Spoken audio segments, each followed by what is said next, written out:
Hello everybody, thank you very much for joining me today for another Twilight Zone video in my Twilight Zone ranking series where I rank every episode of the original Twilight Zone from my least favorite to my favorite. Today I'm going to be talking about number 127 on the list, Mr. Bevis, written by Rod Serling and directed by William Asher.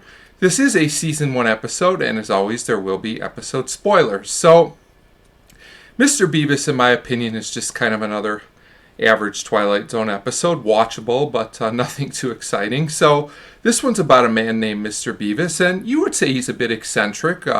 He's having a really bad day, his car breaks down, he loses his job. So of course a guardian angel comes by and tells Mr. Bevis he can help change his life, but of course it comes at a cost. And yes, this is yet another episode where we have a guardian angel help someone. This has been done several times over the years in TV and film, and this is a pretty average version of it.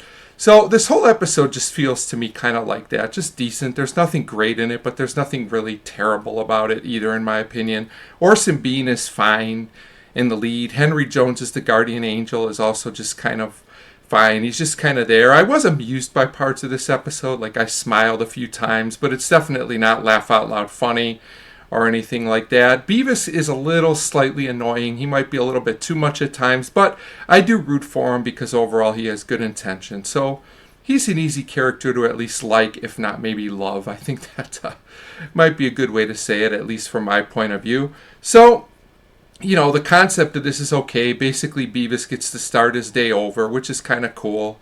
And, you know, now, of course, everything goes better at work. He gets a new car, stuff like that. But of course, he's not happy, you know, so eventually the angel sees that Bevis would be happier the way things were, so he lets Mr. Bevis go back to his old life. And like I said, this is kind of a been there, done that type episode. To be fair, in the 60s, this wasn't quite as common as it is now, you know, even though it wasn't that original either.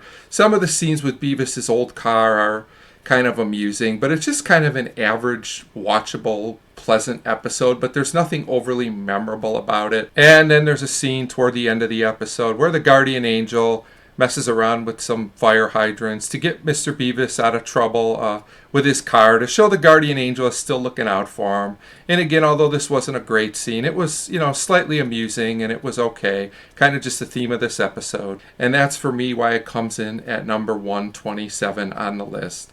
So that's pretty much my thoughts on Mr. Bevis. As always, let me know what you think of this episode, if you think maybe I rated it too high or too low, or if it's just about right. Definitely would appreciate a comment. Thanks for your continued support. Next up will be number 126, and thank you very much for watching.